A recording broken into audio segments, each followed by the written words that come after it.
Mesdames et messieurs, bonjour, bienvenue sur JMTV+, dans le bœuf bourguignon de Jackie Moifo. Nous allons aujourd'hui recevoir une dame qui venait du Cameroun. Elle est styliste, elle est modéliste également, elle est actrice, elle est romancière, elle a créé une marque de parfum, bref. Ce que j'ai envie de lui demander, c'est ce qu'elle n'a pas encore fait. Elle, c'est Olivia Hervy. Bonjour Olivia. Bonjour. Comment ça va? Très bien, ça va. Ça passe au bœuf bourguignon? Très bien. Vas-y, hein. Super. Super. Alors, Olivia, l'histoire nous apprend que tu naquis au Cameroun. Je ne vais pas dire en quelle année. Oh, si, on peut y aller. Non, on ne dit pas l'âge des dames. C'était avant Jésus-Christ. C'était avant Jésus-Christ et il est toujours en train de crier. Alors, tu naquis au Cameroun, dans la 3e ville du pays, qui est Bafoussam. Bafoussam, oui. Bafoussam. Mais tu es plutôt Banjoun, là. Oui, je suis de Banjoun. Bon, on va faire un coucou à Annie Anzoé avec son héros banjounais. Voilà, tu as de la belle sœur là, Annie Anzoé, on t'attend dans le bœuf bourguignon. Et très jeune, il se murmure que les rideaux de chez ta grand-mère souffraient des coups de ciseaux que tu passais dedans. Effectivement, les rideaux, tout ce que je trouvais en fait. Voilà. Et comme tu étais à Bafoussam, il y avait beaucoup de bananiers. Ça veut dire que les feuilles de bananiers y passaient, les tissus y passaient? En fait, non, pas spécialement, mais à Bafoussam, pendant la saison des pluies, enfin, on va dire la saison du maïs. Oui, c'est-à-dire juillet-août. Tout à fait. Donc j'arrachais sur les bords de la route, dans les rigoles, il y avait des touffes d'herbe où il y avait beaucoup de racines qui faisaient office de cheveux. Ah oui. Voilà, donc je tirais dessus et je secouais dans la rigole, hein, avec des restes de pluie. Et je faisais des petites tresses. Donc je me fabriquais une poupée que j'avais pour mission d'habiller en fait. Ah, voilà. Parce que la vie était dure pour avoir une vraie poupée Barbie à l'époque ou quoi? Non, mais déjà les Barbies, je connaissais pas non, on avait des poupées, on pouvait trouver des poupées sur le marché, c'était pas le problème. À la fripe, hein, bien sûr. Non, c'est surtout parce que j'aimais changer. Voilà, parce que j'avais qu'une seule poupée et à force de lui faire des tas de choses et tout, elle était un petit peu... Faire l'aménager, quoi, la poupée? Oui, je pense, voilà, elle était en état de mort cérébrale. Donc, poupée en état de mort cérébrale. Donc, j'ai donné ma poupée qui était... elle avait des mains en plastique, hein, mais le corps était en tissu rembourré. En tissu. Voilà, donc j'avais donné, dans ma grand-mère devait rafistoler tout le temps derrière. Tout le temps. Et en attendant, je faisais avec ce que j'avais, les herbes. Les herbes, oui. Voilà, mais cela permettait de désherber les plantations. C'est une bonne action déjà. Hein? Ouais, c'est déjà. On va dire c'était pour tremper l'ennui. Ta grand-mère était couturière, me dit-on. Ouais, tout à fait. Ah bon? Elle cousait les boubous qu'elle revendait sur les marchés. Oui, les cabas. Les cabas, parce que le terme boubou, c'est assez large. Et c'était vraiment essentiellement des cabas. Les cabas gondo. Oui, qu'elle vendait sur le marché pour les copines, les femmes de la Réunion, enfin un peu tout le monde. Pour ceux qui ne sont pas camerounais d'origine ou africains d'origine, les cabas sont des grandes robes qui sont émincées par le haut et plus ça progresse, plus ça devient une pyramide en bas. Et les femmes camerounaises en particulier, vraiment raffolent de ce genre d'habillement. Ouais. D'ailleurs, une vraie femme camerounaise ou d'Afrique centrale doit arborer le kaba, un peu ce que le pagne est pour la femme ouest-africaine. Hein? Tout à fait, tout à fait. C'est un vêtement, on se sent bien dedans. On peut manger. Oui. Voilà. On peut danser avec. On peut danser, on peut manger, on peut... On peut faire du mbarga-soukous. Oui, on peut tout faire. Occasion précise. Pardon, excusez-moi. Je voulais pas dire ça. C'est pas possible. C'est pas possible. Et ça permet aussi d'être voyeur. Lorsque le vent passe. Vous avez l'esprit tordu parce que le cabas de nos mamans, même après 1 million de coups de vent, on peut rien voir parce que c'est fait exprès. Il y a la matière, il y a un plombon.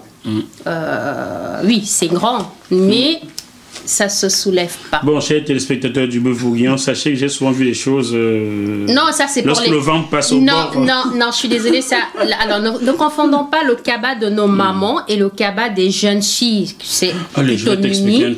C'est plutôt mini. Et ces femmes-là, elles sont un peu dans la séduction, dont cabas, ok, épaules dénudées, c'est nos mamans, c'est pas cabas, épaules dénudées, on le sait. Bon, les jeunes filles ont des cabas qui s'arrêtent au genou. Tout à fait. Et lorsque il y a un coup de vent, on voit des choses. Pas spécialement. Non, pas spécialement. Parce oui, que, elle ne veut pas avouer. C'est la professionnelle qui parle. Non, je ne joue pas le jeu parce que celles qui ont des petites jupettes en biais, là, oui. Voilà, là, oui. Là, s'il y a un coup de vent, on peut voir des choses. Mais le cabas, d'ailleurs, c'est un droit fil. Donc, même après un coup de vent, ça ne se soulève pas. C'est ça. Et dis donc. Sauf quand elles sont bourrées, là c'est... bourrées de quoi? Bah le 8 mars. Le 8 mars. J'en ai vu des 8 mars où cette cabas... fête qui est unique au Cameroun, où on porte des cabas, que je réprouve totalement. Mon ami Étienne est mort poignardé par sa femme parce qu'il ne lui a pas acheté un cabas pour le 8 mars. Donc pour moi, le 8 mars, on devait bannir cette fête-là. Bah non, c'est pas parce que ton ami est mort parce qu'il n'a pas acheté le pagne du 8 mars à sa femme qu'on doit bannir le 8 mars. Le 8 mars, pour moi, ça ne représente pas ce qui se passe au Cameroun. Ce n'est pas la fête on picole à volonté, on rentre à l'heure qu'on veut. On se tape le mec qu'on veut? Non, oui, parce que les femmes... non, oui, il faut bien qu'on s'entende. Non, oui. On doit s'entendre là-dessus. Les femmes camerounaises, la majorité, pas toutes, elles ont le sentiment d'être, je ne vais pas parler de prison, mais de ne pas avoir de droit, sauf le 8 mars où elles peuvent partir, laisser le mari à la maison, il s'occupe des gosses, il fait à manger, elle rentre à l'heure qu'elle veut. Pour moi, c'est le 8 mars toute l'année. Pour toi perso? Non, pour moi, pour beaucoup de femmes, c'est le 8 mars. Je pense que dans les coulisses, on ne devrait pas s'exprimer. Il y a quelqu'un aux coulisses qui s'exprime, ça ne devrait pas se faire. Non, c'est parce que je pense que la personne est peut-être un petit peu d'accord avec moi. C'est qu'on ne doit pas attendre le 8 mars pour être une femme libre, sinon on fait n'importe quoi. Et c'est ce qui se passe. Et c'est ce qui se passe souvent. Oui. Vous savez combien de couples sont cassés au Cameroun parce que le 8 mars, la femme n'a pas reçu un pain de l'époux? C'est pas le problème du pagne. Demandez les statistiques au ministère de la promotion de la femme et vous verrez que le 8 mars doit être banni dans ce pays-là. Mais bon, c'est pas... Oui, vous avez peut-être quelque chose à ajouter là-dessus. Oui, j'ai quelque chose à ajouter, après on va passer à autre chose. C'est le mari qui offre le pagne à sa femme et qui l'interdit de sortir. C'est quoi le projet? Parce que offrir un pagne stipule qu'on doit laisser la femme sortir. Non, pas spécialement. Offrir un pagne, c'est jouer le jeu de laisser sa femme partir et faire ce dont... Voilà, le 8 mars, c'est... jusqu'à pas d'heure. Moi, je ne suis pas contre l'idée d'offrir un pain. D'ailleurs, j'ai jamais acheté de pagne pour le 8 mars. Personnellement. Vous n'avez jamais offert à un homme? Non, parce que j'achète déjà pas pour moi. Donc, je pars du principe que j'ai pas besoin d'attendre le 8 mars pour m'acheter un vêtement. Et pour info, qu'il y a un business de malade, parce que la société qui crée ces pagnes, ce sont eux qui gagnent de l'argent. Ah non, c'est pas que la société. Oui. C'est même politique. Mais je n'évoquerai pas cela ici. Ok, ce sera peut-être avec quelqu'un qui s'y connaît en politique parce que moi... Je préfère préserver votre visa. Bon. J'irai à la nage s'il le faut. J'irai à la nage s'il le faut parce qu'une fois on m'a dit, c'était sur un plateau de Télé Sud, je le dis. Faites-le de la pub, j'espère que vous assistez JMTV plus chez eux. Oui, non, mais oui, parce qu'en fait les téléspectateurs comprendront pourquoi de cette question, parce qu'on m'a posé la question sur la politique africaine et j'ai tiré dans le mille parce que la politique africaine, je connais pas, mais je connais la politique de chez moi et quelqu'un m'a dit, bien entendu après ça, que faudrait peut-être que je repense quand je vais entre Cameroun, voilà quoi, d'éviter de dire n'importe quoi, même si ça peut sembler être vrai. Voilà. D'accord, je vais arrêter là parce que je vais préserver son visa. Tout à fait. Donc si on pouvait sauver on va éviter si dans ça. la foulée vous pouvez éviter les 125 €, ce serait bien. Ah, 125 € déjà, d'accord. Ouais. Ok, on va éviter ça. Donc, vous arrivez en France au début des années 90, pardon. Oui, la fin des années 80. Ah, fin des années 90 ou 90, pardon. Il faut qu'on s'entende, hein. Non, fin des années 80. Non. Début des années 90. Ah d'accord, vous êtes arrivé bien jeune, là. Ça dépend pour qui. Vous aviez quoi, 15 ans, 14 ans, 16 ans? Par là. Ouais. Par là. En tout cas, j'étais mariable, dans certaines tribus. Et pas dans d'autres. Bah non, pas dans d'autres. D'accord, donc vous étiez une jeune femme. Tout à fait. Et vous arrivez en France donc pour faire quoi? Ah bah justement, si seulement je savais. En fait, j'ai pas su pourquoi j'étais là en fait. Je suis pas venue pour faire quelque chose. Je suis venue parce que bah, je pense que j'ai pas vraiment eu le choix hein, finalement. Ah, la famille vous a dit, vous avez... Non. La famille t'a dit, parce qu'on se tutoie, hein. Il n'y a pas de barrière. Ouais, bah, la famille t'a dit, on se tutoie. Voilà, la famille t'a dit, tu vas en France. Oui, on m'a dit tu pars. On m'a dit tu pars et j'ai pas trop compris pourquoi parce que moi j'avais des projets de vie là-bas. Projet de vie quand on est encore adolescente Oui, bien sûr, parce qu'on est adolescente, on a des rêves. Moi, je rêvais d'avoir mon champ, hein, un mari, des enfants et cultiver mon champ qui serait le mien. Donc, j'avais mes projets là-bas, ouais, effectivement. Et ça, c'était pour après. Mais après, dans un futur proche, parce qu'on a 13-14 ans, on se dit, allez, vers 18-19 ans, je devrais pouvoir être mariée et avoir mais c'est hein. Comme du projet, ça en était un. Hein. Oui, ça n'a rien à voir la femme que tu es devenue par la suite. Qui veut bien que la femme aille se saouler le 8 mars, là? Ah non.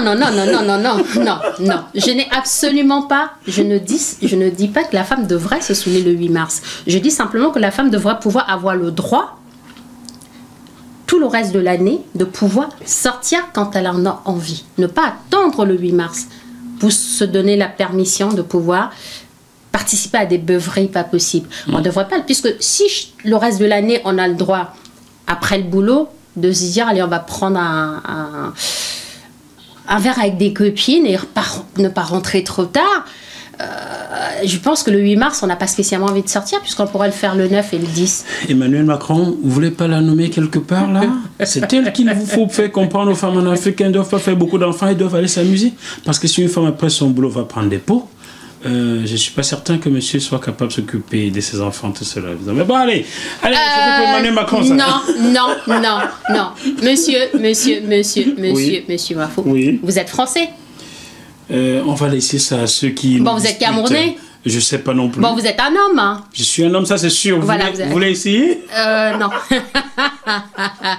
Non, parce que moi, pourquoi je vois le langage, enfin, être africain quand on nous arrange, moi, ça marche pas avec moi.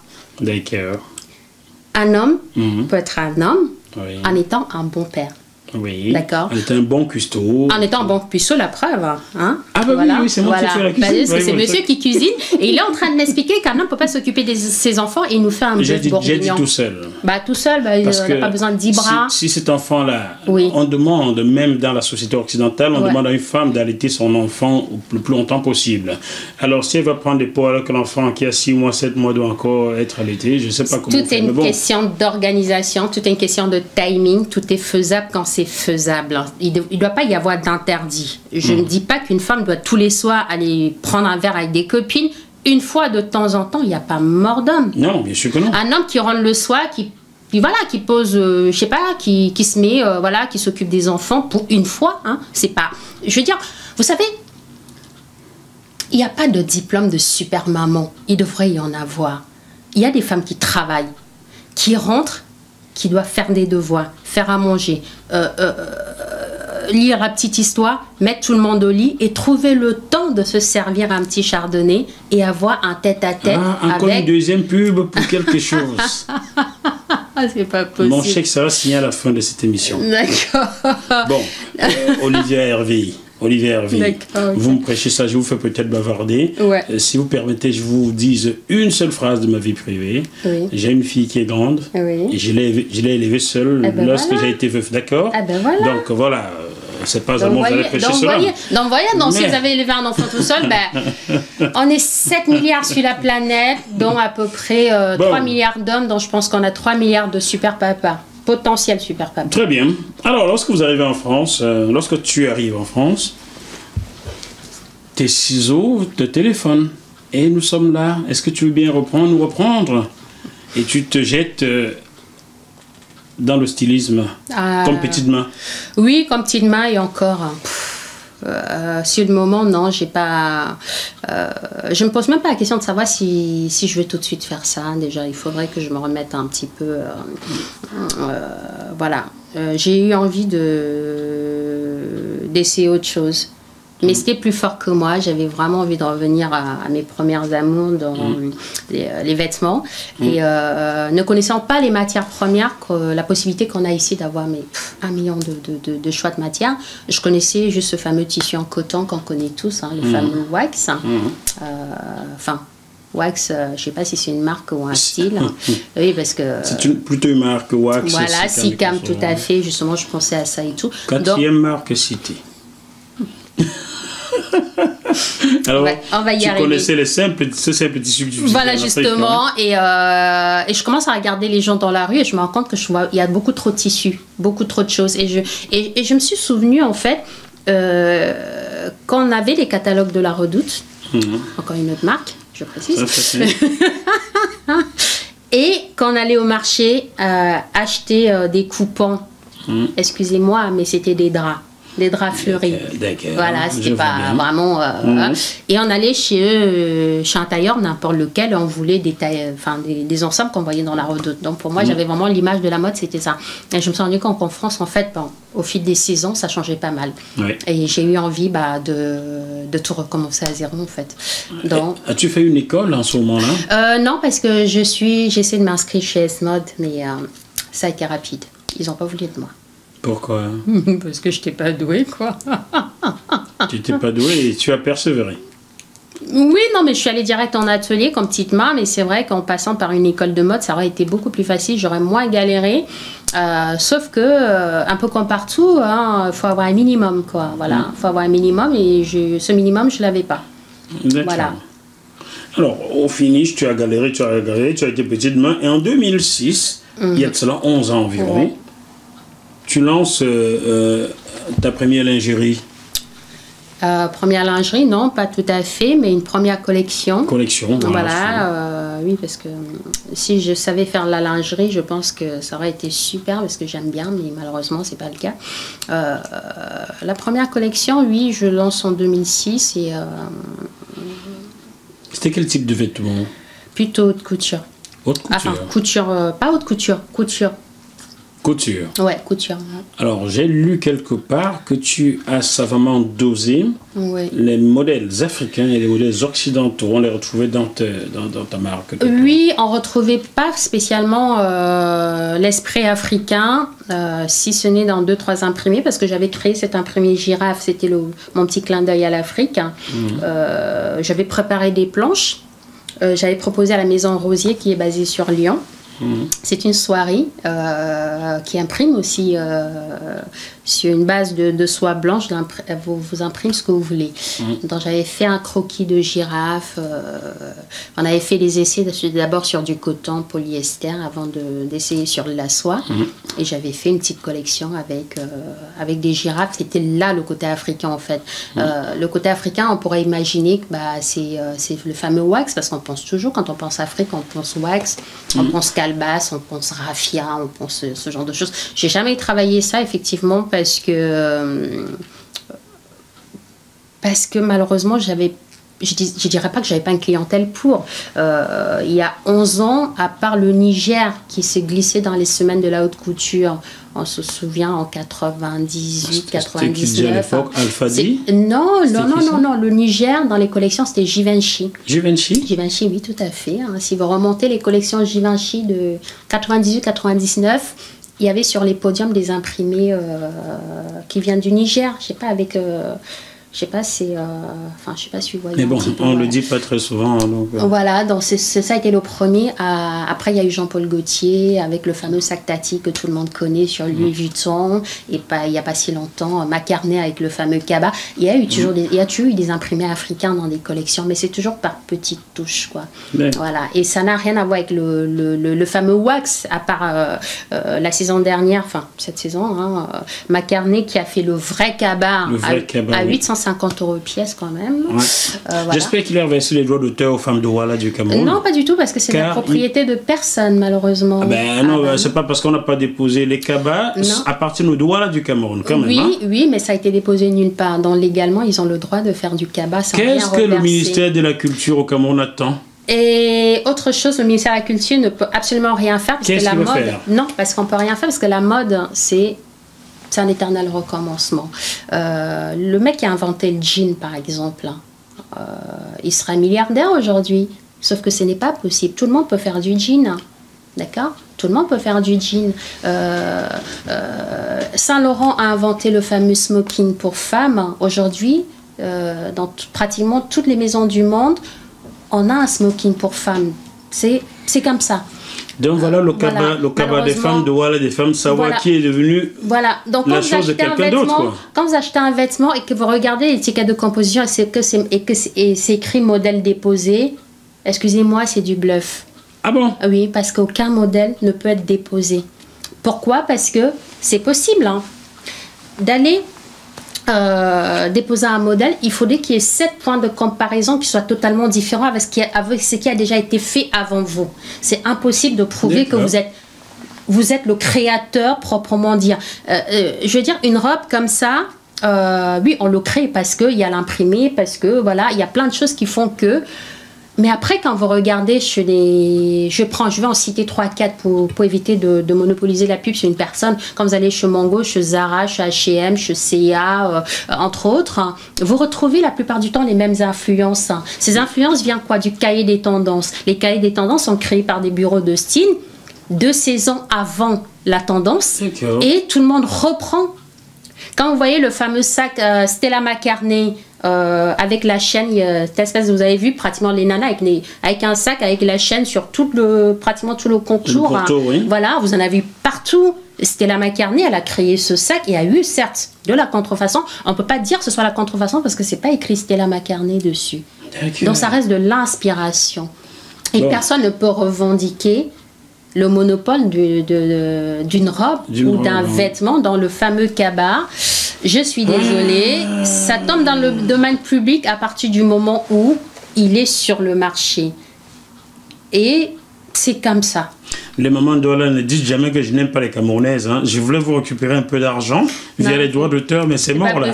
Votre fille vous explique que c'est impossible. Donc votre cabas est devenu encore une histoire des Occidentaux, c'est fini. Oui, disons qu'au prix où ça coûte, je pense qu'on reviendra toujours à notre cabas parce qu'à 850 € pièce, ça fait cher. Presque 600 000 francs CFA le cabas. Mais bon, allez, on poursuit.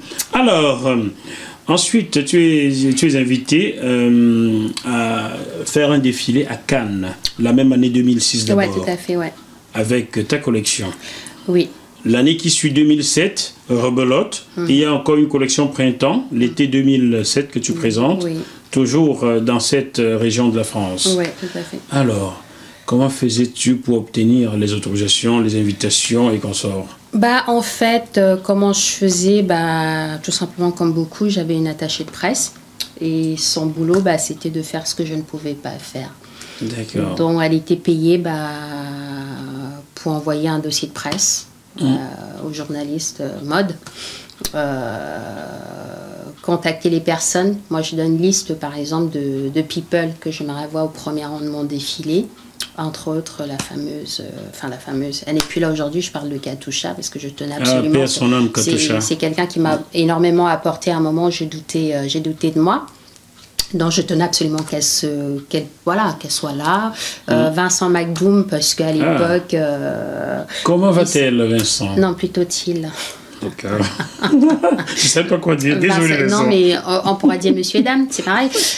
Non, Vincent, oui, il va très bien, On se parle de temps en temps, il va très bien. Et à l'époque, il sortait de la ferme Célébrité, il avait, un temps qu'icône, parce que Vincent, c'est pas simplement le mec qui a fait la ferme Célébrité, c'est quelqu'un qui aujourd'hui, certes, a une cinquantaine d'années, mais à l'époque, quand il arrivait à Paris, au début des années 80, c'est-à-dire 1982, a travaillé chez Paco Rabanne, a travaillé chez Jean Patou, il était speakerine sur Paris Première, si quelqu'un s'en souvient, il avait vraiment, c'est un styliste avant tout, même s'il n'a jamais fait de ça son métier. métier parce que il est passé de chronique télé, de speakery à l'époque, Les speakery. à plein de petites choses et tout. Mais il a toujours, c'est vraiment pour moi une icône mode. C'est le mec à qui je vais envoyer des plans, je lui dis qu'est-ce que t'en penses, il va Darling, ça va pas du tout parce que voilà, pour des raisons X ou Y, je vais l'écouter lui parce qu'il a une vision comme moi, je n'ai pas. Donc voilà, des personnes, oui, que je tenais à avoir. Hein. Et puis après le reste, c'est la presse mode.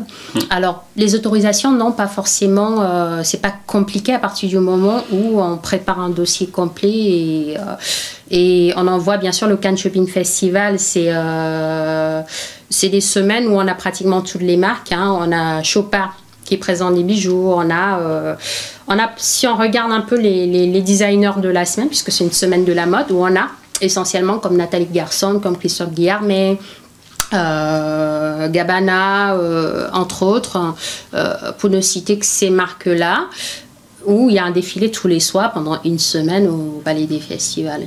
Voilà. Donc, bien sûr, il y a des acheteurs, parce que le but de ça, c'est de vendre. Je ne veux pas te faire du Thierry Ardisson, que je salue. Salut Thierry. Tu vois bientôt. Je ne veux pas te faire du Thierry Ardisson. Est-ce que tu as un... Non, je ne fais pas ça.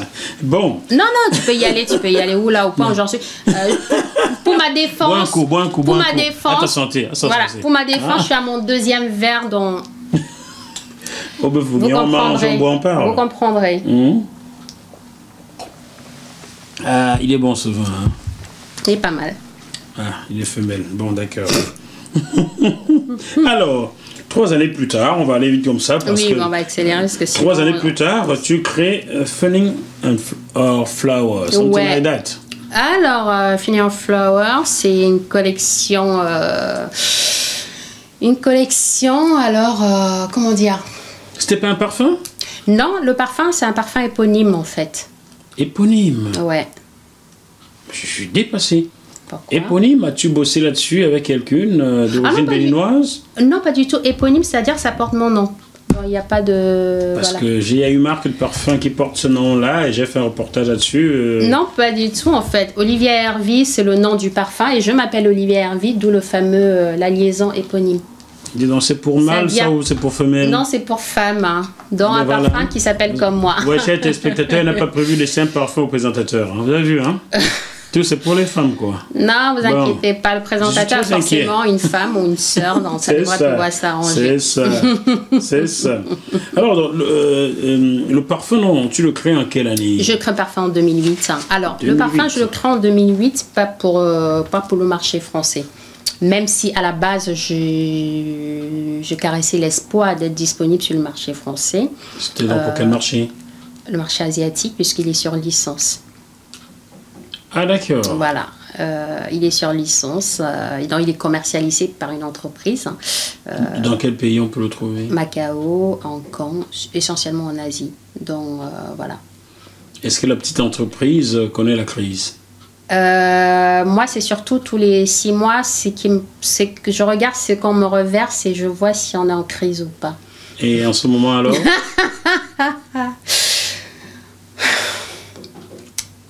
on peut la faire en chanson, hein? Ma petite entreprise ne connaît pas la crise. Alors, tu connais la chanson ou pas? Oui, je connais la chanson. Alors tu peux la chanter, chante-la un peu. Non, oulala, j'ai énormément de talent, mais de chanteuse, absolument pas. Non, bon, non, vraiment. Dis juste la phrase, quoi. Non, ma petite entreprise, certes, enfin... Elle a peur que les impôts lui tombent dessus. Non, parce que de toute façon, c'est prélevé à la source, donc malheureusement, hein, voilà, c'est un peu comme à la SACEM. Quand la SACEM te reverse à la fin de l'année, t'es pas un artiste, mais tu reçois tellement d'artistes hein, que tu sais qu'il y en a qui n'ont plus besoin de bosser parce qu'ils ont fait le genre Born to Be Your Life, où ils n'ont plus besoin de bosser. Ou certains qui ont passé 3 mois numéro 1 au hit parade norvégien alors qu'ils sortaient du Cameroun natal, je ne vais pas citer de nom. Oui, et qui aujourd'hui n'ont plus besoin de bosser parce qu'ils reçoivent en moyenne 40 000 €. Ça représente quoi, 10 000 Oh mon Dieu. 10 à 15 000 10 000 à 15 000 comment dire, en radio. Voilà. Donc chaque fois c'est joué en radio, on fait le calcul. Surtout lorsqu'il s'appelle Goldman. Oui, ouais, peut-être, ou lui entre autres, ou d'autres personnes quoi. Ou d'autres personnes. Voilà, alors à 11 € la chanson, ça va vite. Oh là là, la vie en rose. Donc si tu vois, pour le parfum, c'est un peu comme la SACEM, on prélève tout avant de donner ce qui reste. Ah d'accord. Donc c'est-à-dire que les miettes. Est-ce que ce qui reste nourrit son homme ou sa femme? Disons que... disons qu'on a encore besoin de travailler, quoi. C'est vraiment une bamiliquée, cette femme. Beaucoup travailler. Bon.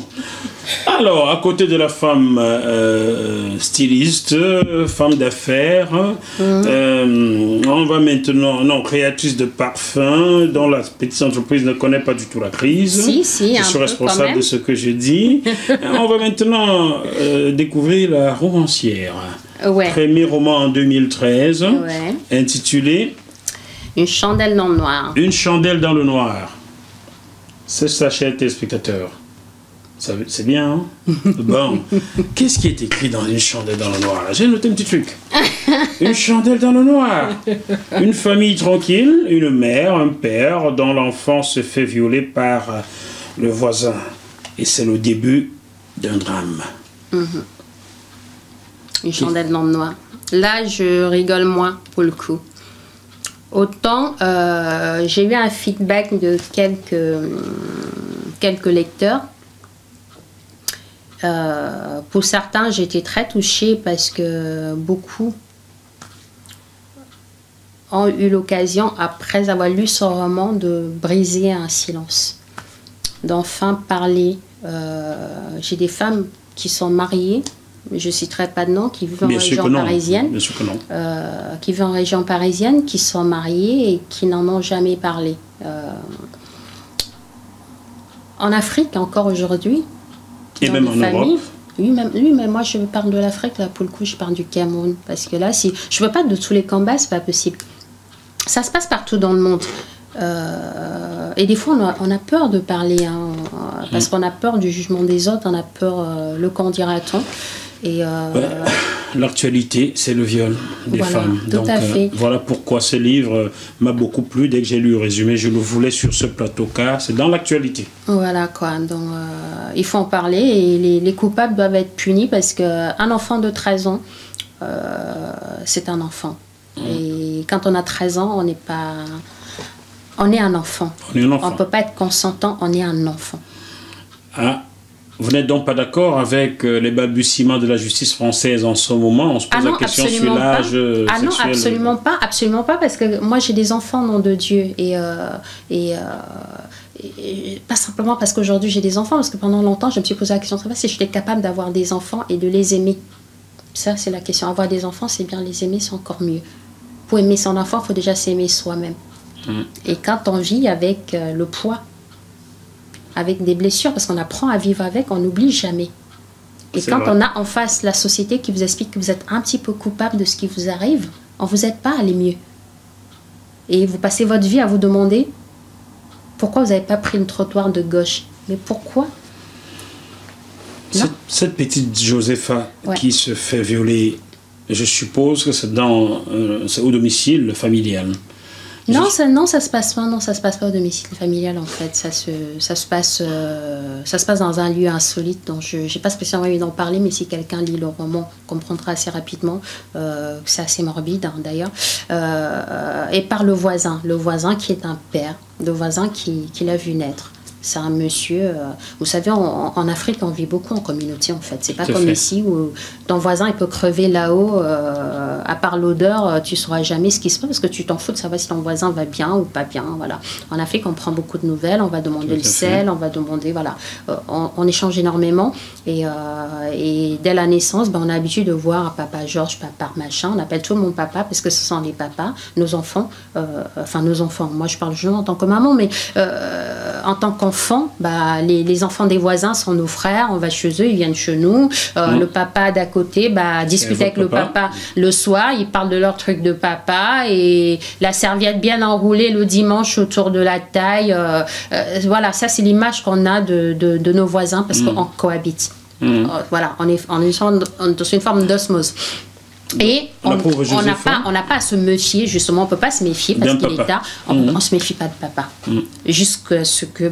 jusqu'à ce que la petite Josépha, comme beaucoup d'autres petites filles. Tout à fait. Et encore, quand ce n'est pas l'inceste.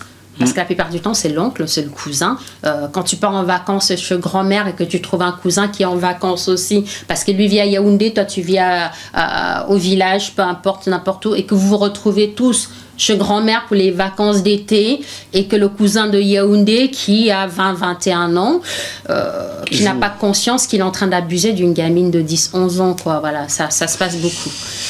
Cela me touche personnellement, pas que j'ai connu ce cas-là, non, il y a 11 ans, j'avais tourné un documentaire, Les filières africaines de la prostitution. Oui, malheureusement, je dois le dire car le sujet m'effleure. Vous n'avez jamais su qui était derrière la caméra, c'était dans moi, avec Olivier Enogo qui en était l'auteur. Je salue Olivier Enogo, quelqu'un de très intelligent, Olivier Enogo. C'est un mec, je pense que c'est même le meilleur d'entre nous, journalistes d'origine africaine ici. Dans ce documentaire, j'avais découvert une jeune fille camerounaise qui était étudiante dans un pays d'Europe et qui se prostituait. Alors, c'était difficile de lui tirer les verres du nez. À un moment, j'ai demandé à tout le monde, à Amélie James Kobela, Olivier, de sortir, de me laisser avec elle. Et j'ai pu lui tirer les verres du nez. Elle a craqué, elle s'est mise à pleurer. Elle m'a dit qu'à l'âge de 10 ans, son cousin qui vivait chez eux la violait. Et quand elle osait ouvrir la bouche, sa mère la frappait. Donc elle s'est du coup considérée comme de la viande pour des mouches. Tout à fait. Voilà ce qui est arrivé à ces jeunes filles. Donc votre livre me parle car j'ai déjà traité ce type de sujet. Et j'ai envie que vous lanciez un message à l'endroit des parents qui vous regardent sur ce qu'est le viol, sur ce qu'est la parole d'un enfant. Ces parents-là sont là, Olivia. Qu'est-ce que je peux dire sans pleurer? Ne pleurez pas, vous êtes une femme forte. Contenir. Et si cela arrivait, vous avez quelque chose là. Tenez. En fait, je vais pas pleurer du tout parce que il n'y a pas si longtemps, j'étais à la Sorbonne. Ça a duré 3 heures. Et j'ai réussi à pas craquer pendant 3 heures. Le thème, c'était pas spécialement le viol, c'était autour de l'écriture. Et on discutait avec des élèves qui préparaient justement une thèse autour de tout ça. J'ai évité de parler de ces sujets-là parce que je sais que c'est très difficile. Mais aujourd'hui, j'ai envie de dire aux parents,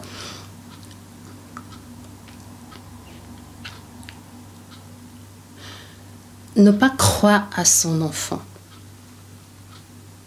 C'est ne pas lui donner la chance de croire en lui plus tard. On vit, on grandit avec des marques, des traces qui nous restent de nos parents. Une étudiante qui va se prostituer. En vérité, ça fait longtemps que son corps ne lui appartient plus. Ça fait longtemps elle ne s'aime pas. Une personne qui a été violée vit avec 2 corps. Dans un sursaut de conscience, doit penser à prendre une douche pour un bien-être, manger pour se nourrir. C'est des automatismes. L'amour propre, cette personne ne l'a plus. Vous devez aider la personne à reprendre confiance en elle. Qu'est-ce que je peux dire aux parents? Quand vous dites à un enfant, tu mens, c'est qui la victime? C'est qui le bourreau? Telle est la question. C'est une double peine. Le fait d'être violé, je pense que c'est grave, mais ce n'est pas le plus grave. Le plus grave, c'est quand la maman, celle qui t'a mise au monde, met en doute ta parole. Vous ne pouvez pas l'aider à aller mieux si vous n'essayez pas de comprendre et de l'aider à se reconstruire. Parce que même dans 10, 15, 20 ans, elle-même deviendra maman et aura du mal à prendre un enfant dans ses bras parce qu'elle ne sait pas ce qu'est l'amour d'une mère pour son enfant. Vous n'êtes pas obligé d'avoir des enfants. Mais si vous avez un enfant, faites-lui confiance. C'est vrai qu'il y a des enfants qui peuvent raconter des choses qui ne sont pas forcément cohérentes. C'est un fait. En tant qu'adulte, vous devrez essayer de comprendre au moins les circonstances atténuantes, essayer de comprendre, essayer de faire la part des choses et emmener l'enfant à se reconstruire. On ne se réveille pas un matin, comme cette jeune étudiante, et on ne se dit pas, un cousin, non mais...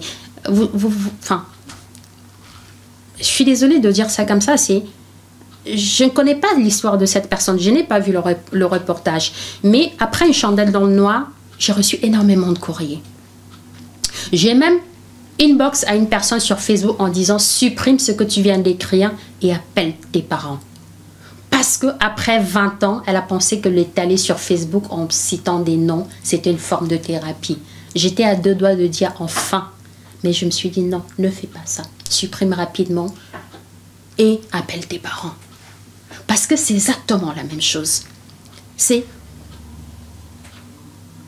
Elle se déteste au point où elle se déteste parce qu'elle ne s'aime pas.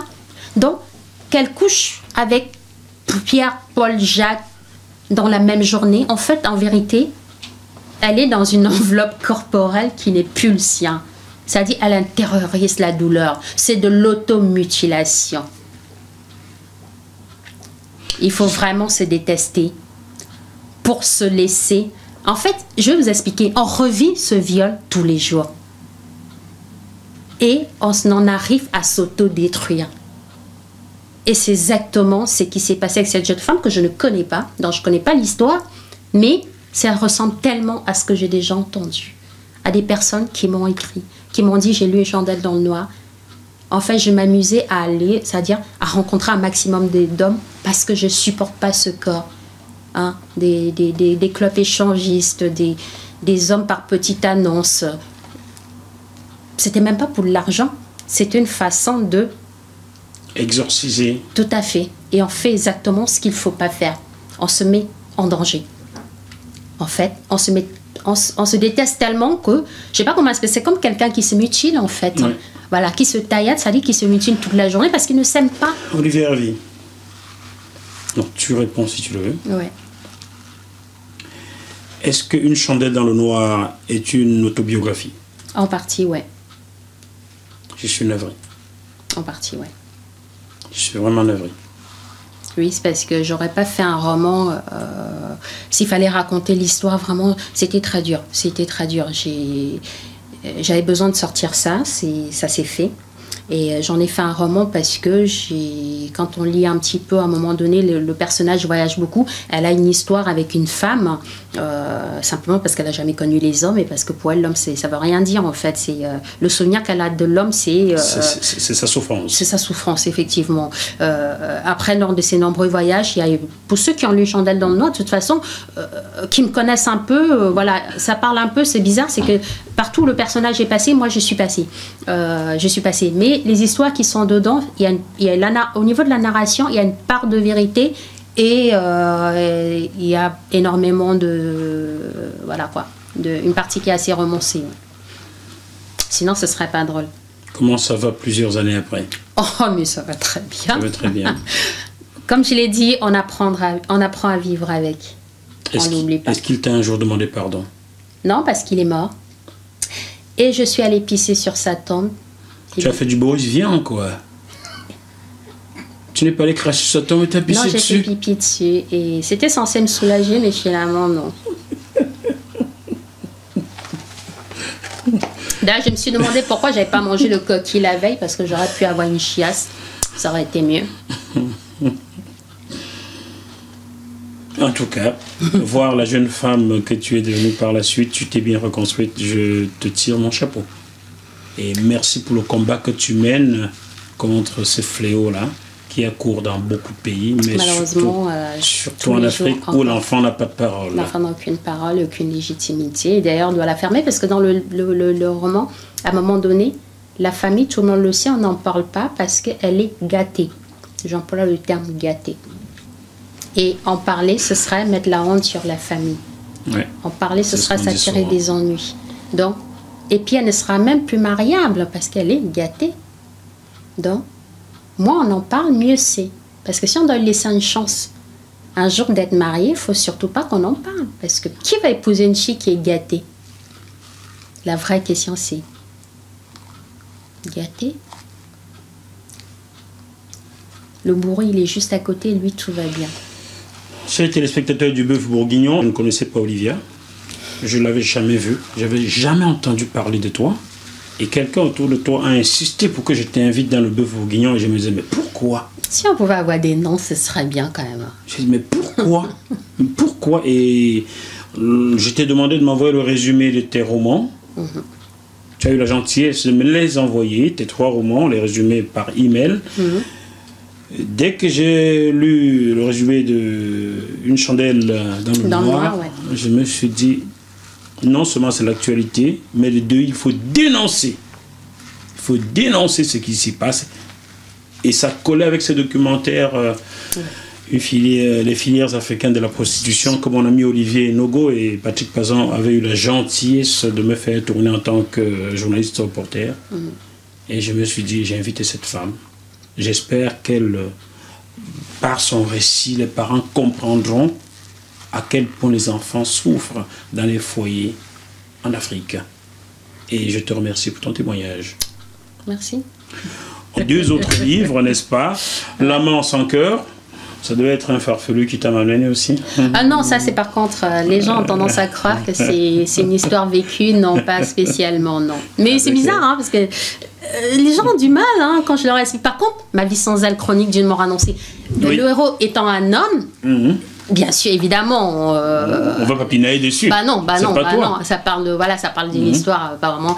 Mais par contre, L'amour sans cœur, ça y est, voilà, c'est bon, elle s'est tapée un mec marié, blablabla et tout. Non, mais c'est. Voilà, avec l'accord de la personne, je me suis basée sur une histoire. Qui a réellement existé. Et bien entendu, L'amour sans cœur, c'est. Comment dire, mes tripes sont dans ce moment. D'ailleurs, c'est pour ça que je suis en couverture. Fais attention parce que les tripes, j'aime bien les manger. La selle de la vache. Voilà. Par contre, les 2 autres romans, c'est vraiment parce que j'avais vraiment envie de raconter une histoire de ces hommes qui sont mariés et qui ont toujours ce besoin d'aller voir ailleurs et qui, dans la foulée, brisent quand même pas mal de cœurs au passage. Y compris le cœur de leur propre femme, mine de rien. Parce que bon, dans l'histoire, la victime, c'est pas la personne qu'on croit en fait. Voilà, la victime, c'est... Rassure-moi, on va faire du hardisson là. Salut Thierry. Tu n'as jamais trompé ton homme, mais de temps en temps, tu t'es trompé d'homme? Allez, on ne répond pas. Oh. Non, je veux bien répondre. Non, j'ai eu un seul homme dans ma vie pour une histoire qui a compté que je n'ai jamais trompé. Depuis, je me trompe beaucoup d'hommes, mais c'est un choix personnel. Ah, donc tu te trompes beaucoup d'hommes maintenant.